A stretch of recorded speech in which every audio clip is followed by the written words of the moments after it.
निज भाषा उन्नति है सब उन्नति को मूल, बिनु निज भाषा ज्ञान के मिटे नहीं को सूल, बिनु निज भाषा ज्ञान के मिटे नहीं को सूल। प्यारे बच्चों, मैं डॉक्टर चारुशीला सिंह हिंदी की कक्षा में आप सभी का स्वागत करती हूँ। बच्चों, अभी आपने मेरे मुख से कुछ पंक्तियाँ सुनी। वो पंक्तियाँ थीं भारतेंदु हरिश्चंद्र जी की। उन पंक्तियों में हिंदी के प्रति उनके स्नेह की व्यंजना हो रही है, उनके लगाव की व्यंजना हो रही है। और ये लगाव ही है जिन्होंने उन्हें इस लगाव की वजह से युग निर्माता की उपाधि मिली। युग निर्माता, आप जानते हैं कि हिंदी में एक युग ही है, भारतेंदु युग। बच्चों, क्योंकि आज हमारा और आपका इस कक्षा में पहला अध्याय है, पहला भाग आज हम पढ़ने जा रहे हैं, तो गद्य और पद्य के अंतर्गत जो पाठ्यक्रम है, आपके जो पाठ आपको पढ़ने हैं, उससे पूर्व हमें साहित्य की थोड़ी चर्चा अवश्य कर लेनी चाहिए। क्योंकि भाषा ये हमारी और आपकी है, ये हमारी मातृभाषा है, ये वो है जो हमारे सम्मान और गौरव की भाषा है। ये भारत माता के उच्च भाल की बिंदी है। बच्चों, ये हमारी हिंदी है। तो हिंदी के अंतर्गत गद्य पद्य के विस्तृत अध्ययन से पूर्व आइए आज हम साहित्य की चर्चा में गद्य साहित्य के इतिहास की तरफ चलते हैं। बच्चों, आप सभी परिचित हैं, लगभग बहुत सारी बातें आप जानते हैं, लेकिन आपके पाठ्यक्रम में जो निर्धारित है आपके लिए उतना ही हम और आप पढ़ेंगे। बाकी आप अगली कक्षा में जब जाएंगे तो वहां अपने निर्धारित पाठ्यक्रम में आप इसको पूर्णता से पढ़ेंगे। इस कक्षा में आपको भारतेंदु युग और द्विवेदी युग तक पढ़ लेना है। आज के हमारे और आपके जो चर्चा के बिंदु हैं, बहुत छोटे छोटे कई बिंदु हैं जिन पे हम चर्चा करेंगे। बहुत आसानी से आप तक हर बात पहुंच जाएगी, ये पूरा विश्वास है मुझे, क्योंकि हमारी अपनी भाषा है। इसके लालित्य और मधुरता से हम परिचित हो चुके हैं, लेकिन इसके इतिहास की थोड़ी जानकारी बहुत आवश्यक है। तो आइए बच्चों, अध्ययन को गति देते हैं और चलते हैं आज हम अपने विषय की ओर और जानते हैं छोटे छोटे जो बिंदु हैं उसमें हम गद्य के स्वरूप को जानेंगे, उसके क्षेत्र को जानेंगे, गद्य से आशय क्या है, गद्य और पद्य में क्या अंतर है, उस अंतर से परिचित होंगे। इसी तरह क्रम में बढ़ते हुए फिर हम काल विभाजन की ओर जाएंगे। यहाँ तक आज इस कक्षा में हम और आप पढ़ेंगे। उसके बाद इस विभाजन के क्रम को अगली कक्षा में विस्तार देंगे और भारतेंदु और द्विवेदी युग के बारे में विस्तृत चर्चा करेंगे। तो आज हम इस इतिहास का एक पक्ष यानी एक भाग पढ़ेंगे। आइए बच्चों, चलते हैं। आपके समक्ष लिखा भी है कि प्रकरण जो हमारा है गद्य साहित्य का इतिहास है और आज हम एक भाग पढ़ेंगे। अगली कक्षा में हम इसका दूसरा भाग पढ़ेंगे। चलिए बच्चों, अध्ययन को गति दें और चले जाने अपने भाषा के लालित्य की तरफ चलें, उसके इतिहास से थोड़ा परिचित हो जाएं, क्योंकि आप जानते हैं कि इतिहास को जानना बहुत जरूरी होता है। तो देखते हैं कि हमारा जो गद्य है उसका स्वरूप क्या है, क्या कहलाता है गद्य, गद्य की क्या क्या विशेषताएं हैं, किन अर्थों में गद्य और पद्य में अंतर है। तो बच्चों, एक संक्षिप्त चर्चा आपके समक्ष है जो बहुत ही आसानी से आप समझेंगे। आइए चलते हैं और देखते हैं इतिहास के पन्नों में अपनी हिंदी को, उसके इतिहास को। क्या है बच्चों, ध्यान दें। मानव को अभिव्यक्ति की अद्भुत क्षमता प्रकृति से मिली है। निसंदेह बच्चों, ये जो अभिव्यक्ति की क्षमता हमें प्रकृति से मिली है, इस क्षमता के कारण ही मैं अपनी बात आपसे कह पा रही हूं, सरलता हो रही है।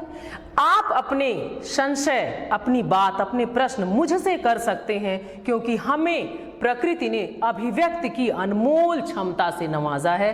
तो ये जो हमारी क्षमता है अभिव्यक्ति की, उसका माध्यम यह है हमारी भाषा, ये हिंदी।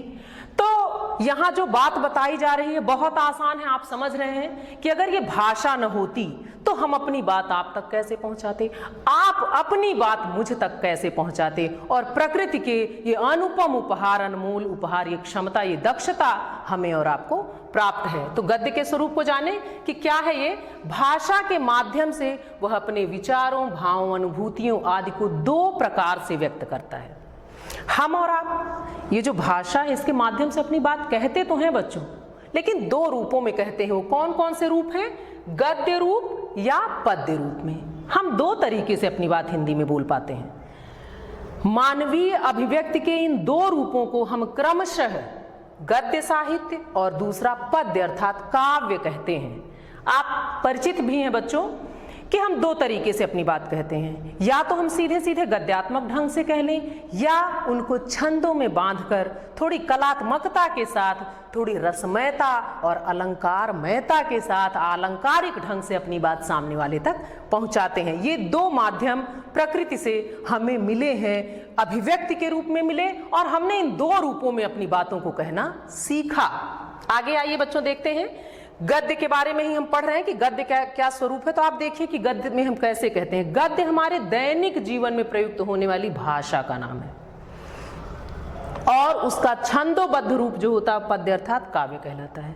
बच्चों, गद्य और पद्य में भी अंतर होता है, लेकिन हमने गद्य के स्वरूप की तरफ हम हैं, और हम जान रहे हैं कि प्रकृति से हमें अभिव्यक्ति की, यानी अपनी बात को कहने की, अपनी बात को सामने वाले तक पहुंचाने की क्षमता प्राप्त है, और उसको हम दो तरीके से अपने भाव, अपने विचार, अपनी बातें सामने वाले तक पहुंचाते हैं। वो दो तरीके कौन कौन से हैं? एक गद्य रूप है और दूसरा पद्य अर्थात काव्य, जिसमें जो गद्य है वो हमारे और आपके हर दिन के व्यवहार की भाषा है, यानी दैनिक व्यवहार की।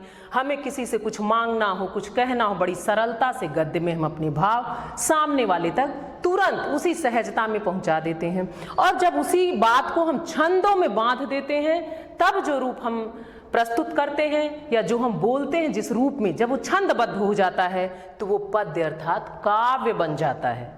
आइए बच्चों, इसको और अच्छी तरह समझते हैं, थोड़ा और विस्तार देते हैं और जानते हैं कि और क्या क्या है। ध्यान दें आप, गद्य और काव्य की विषय वस्तु, भाषा, शैली आदि में बहुत अंतर है। ये अंतर आपने महसूस किया है, बार बार, कई बार महसूस किया है, लेकिन आज इस चर्चा के माध्यम से हम इसको और अच्छी तरीके से जानेंगे और स्पष्ट कर पाएंगे कि क्या अंतर होता है। आगे देखें बच्चों, गद्य के मुख्य विषय जो होते हैं हमारे दैनिक कार्यकलाप, ज्ञान विज्ञान, कथा, वर्णन, व्याख्या आदि हैं।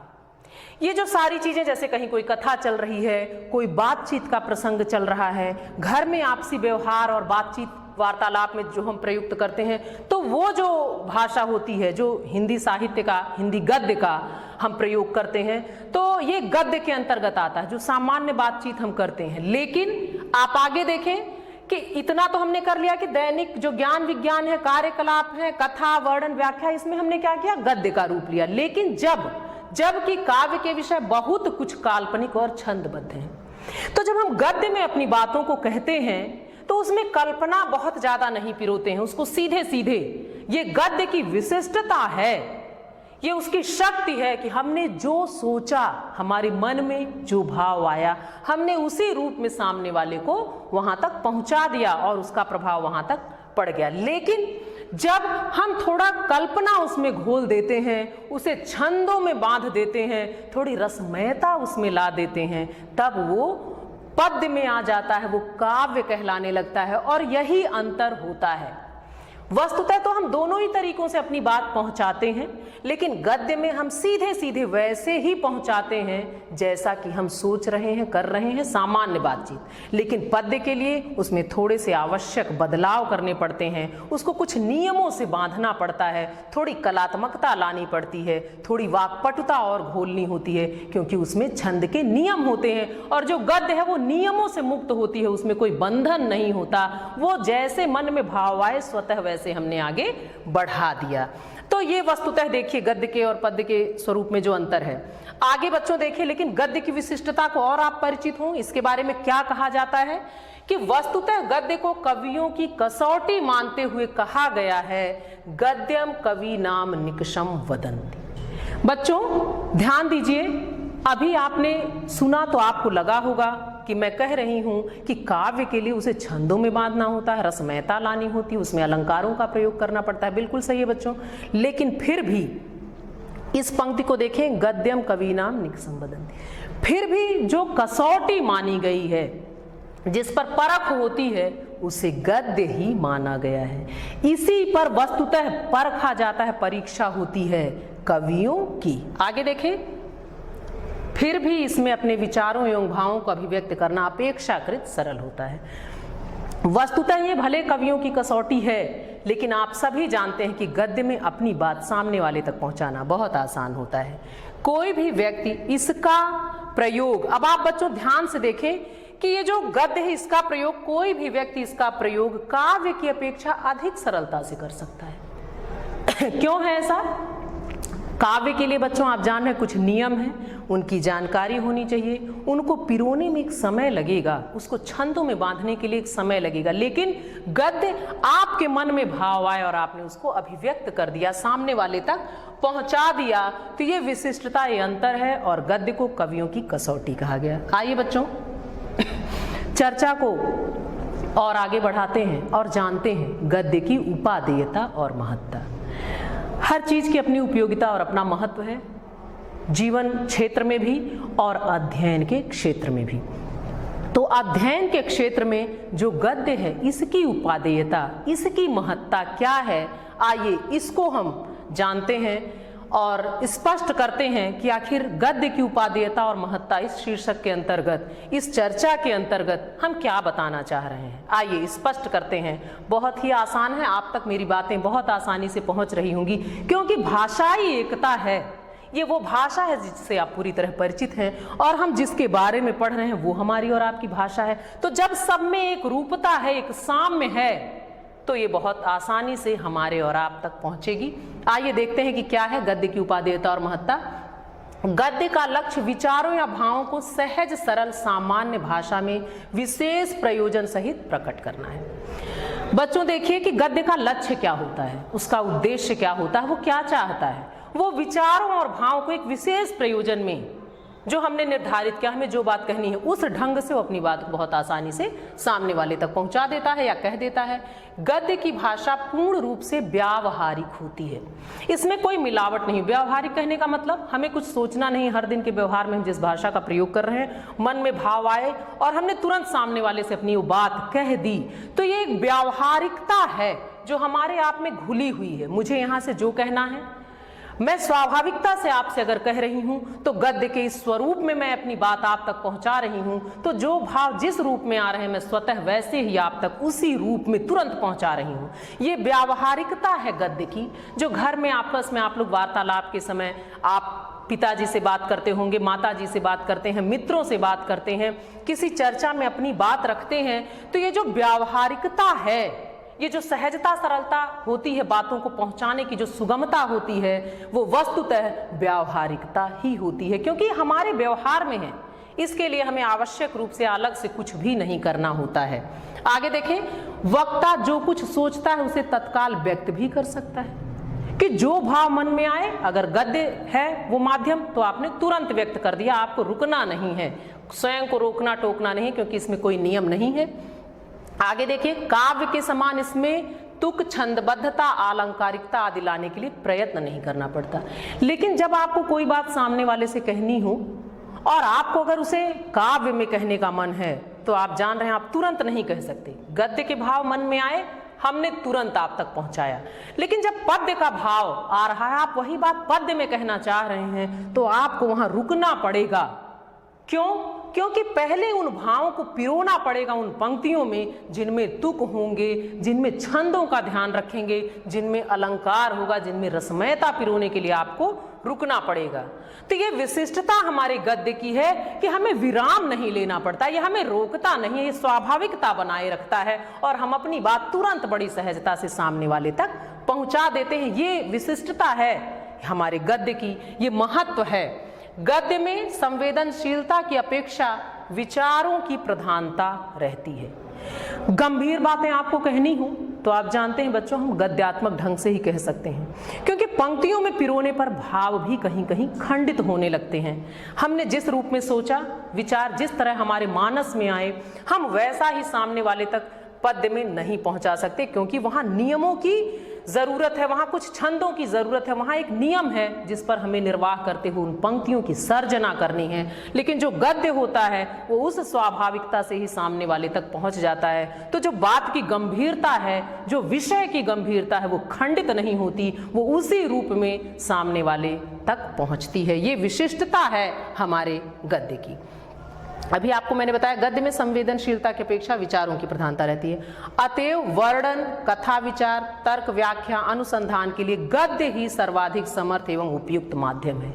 इसलिए बच्चों, आपने अक्सर महसूस किया होगा, अगर किसी चीज के बारे में विस्तृत रूप से बताना हो, वर्णन करना हो, कोई कथा हो, कोई विचार रखना हो और तर्कों की व्याख्या करनी हो या अनुसंधान, खोज करना हो, विस्तृत चर्चा, गहन अध्ययन करना हो, तो आप देखते हैं कि वहां गद्य, जो साहित्य का गद्य रूप है, इसकी प्रधानता रहती है। इसी में वो कार्य किया जाता है, क्योंकि तभी सर्वाधिक समर्थ एवं उपयुक्त माध्यम गद्य है। क्योंकि जो उसकी उपयुक्तता गद्य की है कि हमने जिस रूप में विचार को देखा, जिस रूप में महसूस किया, उसी रूप में हमने सामने वाले को लिखकर, बोलकर, कहकर, जैसे भी था हमने बता दिया, वो उसी रूप में सामने गया। इसलिए एक स्वाभाविकता, एक व्यावहारिकता, एक विषय की गंभीरता, एक उसकी शक्ति जो थी वो बनी रही, विचार कहीं खंडित नहीं होते। ये महत्व है आपके गद्य की, ये उपादेयता है, ये महत्ता है बच्चों। आइए बच्चों थोड़ा और आगे चलते हैं और जानते हैं कि गद्य एवं पद्य में अंतर क्या है। बहुत संक्षिप्त चर्चा और बहुत आसान है। मुझे तो ऐसा लग रहा है कि आप लोगों को सारी चीजें पहले से भी बहुत सारी चीजें पता हैं, और पता इसलिए हैं कि जब अपनी मातृभाषा है तो बहुत सारी चीजें, बहुत सारी बातें, बहुत सारी जानकारियां हम सुनते आए हैं। इसलिए जो इसको ग्रहण करने की क्षमता है हमारी, वो पहले से ही बढ़ चुकी है, पहले से कई चीजें जानते हैं, बस उसको एक व्यवस्थित सलीके में सीख रहे हैं, इसलिए दुरूह नहीं लग रहा होगा। फिर भी आइए और स्पष्ट करते हैं गद्य और पद्य के अंतर को कि क्या है। ध्यान दें बच्चों, छंदोबद्ध, भावपूर्ण और ओजदीप्त, छंदोबद्ध, भावपूर्ण और ओजदीप्त रचनाएं जो है वो काव्य कहलाती हैं। तीव्र एवं वैयक्तिक अभिव्यक्ति का माध्यम पद्य है। बहुत तेजी से अपनी बात कहनी हो तो आप पद्य में कह सकते हैं, क्योंकि हृदय का तरल राग लेकर उन्मुक्त तथा संवेदनशील अनुभूति उद्दाम वेग से छंदों में ही फूटती है। ये ध्यान दें बच्चों कि ये जो बात कही गई कि छंदबद्ध होता है, भावपूर्ण होता है और ओजदीप्त जो रचनाएं होती हैं वो पद्य में फूटती हैं। आप जानते हैं कि जब काव्य की सर्जना हुई, आपने सुना है उस चर्चा में कि कैसे वाल्मीकि वो दृश्य देखते हैं, क्रौंच पक्षी के जोड़े में एक का मरना और मां निषाद कह के वो काव्य, वो छंद फूट पड़ता है उनके अंतर से। तो इसीलिए कहा जाता है कि काव्य की सर्जना होती है, वो लिखा नहीं जाता, वो स्वतः फूटता है, स्वतः प्रसूत होकर वो बह जाता है, वो एक धारा होती है। इसीलिए गद्य जो है वो विचार प्रधान होते हैं, क्योंकि उसमें विचारों की प्रधानता होती है। यहां कहा गया ये भाव प्रधान है, बहुत बड़ा अंतर है बच्चों। देखें, काव्य जो है भावों की प्रधानता से रचा गया होता है, उसमें भावों की विशिष्टता होती है, और जो गद्य होता है वो गंभीर होता है, उसमें गंभीर विचारों की प्रधानता होती है। तो यहां कहा जा रहा है कि जो वैयक्तिक अभिव्यक्ति का माध्यम है वो हमारा क्या है, वो पद्य है। लेकिन आगे देखें, गद्य में शब्द, वाक्य, अर्थ आदि प्रायः सभी सामान्य होते हैं, वहां नियम पे बंधे हैं, लेकिन जब यहां आते हैं तो सब सामान्य है, जबकि काव्य में सभी विशिष्ट, क्योंकि वो नियम पर बंधा हुआ होता है। कविता शब्दों की नई सृष्टि है। आप जानते हैं बच्चों, जब पंक्तियां काव्यात्मक होती हैं, यानी जब कविता होती है, जब छंदबद्ध रूप में ये साहित्य आपके समक्ष आता है तो पद्य या काव्य कहलाता है। तो जब वो कविता बन के आता है तो सही है, वो शब्दों की एक नई संरचना होती है, वो आपके अंतःकरण में घुलती है, आप उन पंक्तियों को गुनगुनाते हैं, वो आपकी स्मृति में अंकित हो जाती हैं, छप जाती हैं, क्योंकि उनकी जो सर्जना होती है वो दूसरी होती है, वो कलात्मकता उनमें है। कविता शब्दों की नई सृष्टि है, लेकिन इसके विपरीत जो गद्य है भावात्मक संदर्भों के स्थान पर उनके वस्तुनिष्ठ प्रतीकात्मक अर्थ ग्रहण करती है। अभी आपको मैंने थोड़ी देर पहले ही बताया कि जो कविता है, जो छंदबद्धता है, जो काव्य का रूप है, उसमें भावों की प्रधानता होती है, लेकिन जो गद्य रूप है उसमें वस्तुनिष्ठ प्रतीकात्मक अर्थ ग्रहण किया जाता है। गद्य को निर्माणात्मक अभिव्यक्ति कहा गया है। बच्चों ध्यान दीजिए कि गद्य की उपादेयता आपने जाना कि इसमें भाव और हमारे विचार कभी खंडित नहीं होते। हमने जिस रूप में किसी भी चीज को सोचा, समझा, जाना, हम तुरंत अति शीघ्रता से उसको उसी रूप में सामने वाले तक पहुंचा देते हैं। हमारे गद्य की विशिष्टता है। यहाँ गद्य पद्य के अंतर को स्पष्ट किया जा रहा है कि पद्य जो होता है वो नियमों पर होता है, उसमें भावों की प्रधानता होती है। जो गद्य है वो किसी नियम पर नहीं चलता, इसलिए एक स्वाभाविकता होती है, लेकिन इसमें गंभीरता होती है और इसमें विचारों की प्रधानता होती है। गद्य को निर्माणात्मक अभिव्यक्ति कहा गया है। आइए देखते हैं बच्चों कि ये निर्माणात्मक अभिव्यक्ति क्या है। निर्माणात्मक अभिव्यक्ति, चलिए जानते हैं, आगे बढ़ते हैं। ऐसी अभिव्यक्ति, ऐसी कहन, ऐसी शैली, ऐसा ढंग जिसमें शब्द निर्माता के चारों ओर प्रयोग के लिए तैयार रहते हैं। अद्भुत बात है बच्चों। निर्माणात्मक अभिव्यक्ति की जो अभिव्यक्ति है, जो भाव हैं, जिसमें शब्द निर्माता के चारों ओर, जो शब्द हैं, क्योंकि मैंने अभी कहा कि जब भाव आए हमने वैसे ही प्रस्तुत कर दिया, ये हमारे गद्य की विशिष्टता है। क्यों? तो कहा गया उसमें निर्माणात्मक क्षमता होती है। वो अभिव्यक्ति इस तरह के शब्द जो हमारे आपके चारों तरफ घूम रहे होते हैं कि हम अपने भावों में जैसे भाव आए उन्हें पिरोकर सामने वाले की तरफ बढ़ा दें। और स्पष्ट करते हैं, देखिए गद्य की भाषा काव्य की अपेक्षा अधिक स्पष्ट, व्याकरण सम्मत और व्यवस्थित होती है, जबकि आंतरिक रूप से काव्य अधिक भावुकतापूर्ण, सूक्ष्म, सांकेतिक और गूढ़ होता है।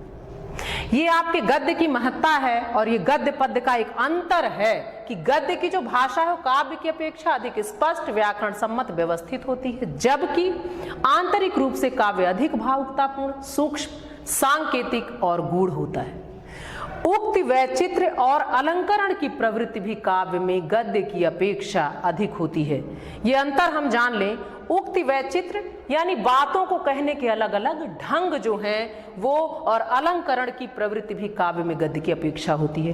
क्योंकि आप जानते हैं बच्चों कि अलंकारिकता जो होती है, अलंकारों का प्रयोग होता है, क्योंकि वो छंदों में बंधते हैं। जब काव्य हम लिखते हैं तो उसमें अलंकार रहता है, जो शब्दों में हम चमत्कार उत्पन्न करने के लिए जिसका प्रयोग करते हैं, तो ये काव्य की विशेषता है। लेकिन ये इसमें देखिए और क्या है, लेकिन जो गद्य है, गद्य की अपेक्षा ये विशेषता उसमें अधिक होती है। गद्य में विस्तार अधिक होता है, इसमें किसी बात को खोल कर कहने की प्रवृत्ति होती है, जबकि काव्य में बात को संकेत रूप में ही कहने की प्रवृत्ति होती है। आइए बच्चों और आगे चलते हैं और देखते हैं हिंदी का आशय क्षेत्र क्या है। ध्यान दें बच्चों, बहुत आसान है, सब आपकी समझ में आ गया होगा। व्यापक अर्थ में हिंदी 8 बोलियों, कौन कौन सी बोली है? ब्रज, खड़ी बोली, बुंदेली, हरियाणवी, कन्नौजी, अवधी, बघेली और छत्तीसगढ़ी। तो व्यापक अर्थ में 8 बोलियों और क्या है, और 3 उपभाषाओं राजस्थानी, पहाड़ी, बिहारी के संपूर्ण साहित्य का प्रतिनिधित्व करती है। सीमित अर्थ में देखिए, हिंदी से दिल्ली, मेरठ और बिजनौर के आसपास बोली जाने वाली खड़ी बोली के शुद्ध एवं साहित्यिक रूप का ही अर्थ ग्रहण किया जाता है। जो हिंदी आज पूरे भारतवर्ष की सर्वमान्य भाषा के रूप में स्वीकृत है और हिंदी प्रदेश के विद्यालयों में शिक्षा का माध्यम है, वह खड़ी बोली का ही प्रतिष्ठित रूप है। बच्चों ये तो आप जान ही रहे हैं कि जो इसका क्षेत्र है वो बहुत बड़ा है। और कितना है, सबसे बड़ी बात तो हम ये जाने कि हिंदी प्रदेश के विद्यालयों में शिक्षा का माध्यम जो है वह हमारी और आपकी प्रतिष्ठित खड़ी बोली है, जिसमें हर दिन हम व्यवहार करते हैं। तो ये जो 8 बोलियां और उसके बाद ये 3 उपभाषाएं, ये सारे क्षेत्र हिंदी के हैं और हमारे और आपके अध्ययन अध्यापन की ये भाषा है वह खड़ी बोली प्रतिष्ठित हिंदी है।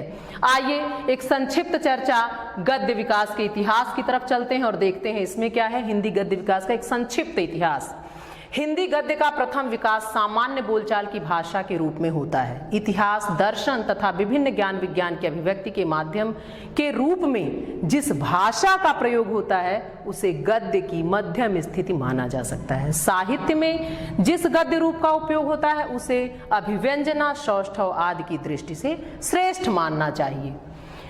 आइए बच्चों देखते हैं कि इसको भाषा रूपों को कितने भागों में बांटा गया। ये 3 है, कौन कौन से हैं? पहला है वर्णनात्मक, जिसके अंतर्गत इतिहास और जीवन यात्रा की चर्चा की जाती है, वो लिखा जाता है। विवेचनात्मक, इसमें विज्ञान, सौंदर्य शास्त्र, आलोचना और दर्शन विधि आदि के लिए प्रयुक्त होता है। और भावात्मक जो है, इसमें ललित निबंध, गद्य गीत, नाटक आदि लिखे जाते हैं। आइए आगे चलते हैं कि जो ये हिंदी गद्य है, इसका आविर्भाव कब हुआ। सब आप जान रहे हैं, बहुत आसान सा है, फिर भी एक संक्षिप्त चर्चा हम कर लें।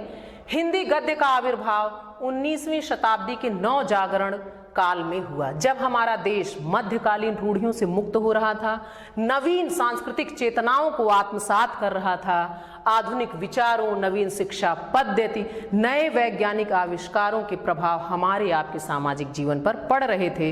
अतः साहित्य में उसकी प्रतिध्वनि स्वाभाविक थी। वो चीजें जब हम देख रहे हैं जो हम में घुल रही है, तो हमारा साहित्य भी उससे प्रभावित होगा ही होगा। आगे देखिए और क्या क्या था।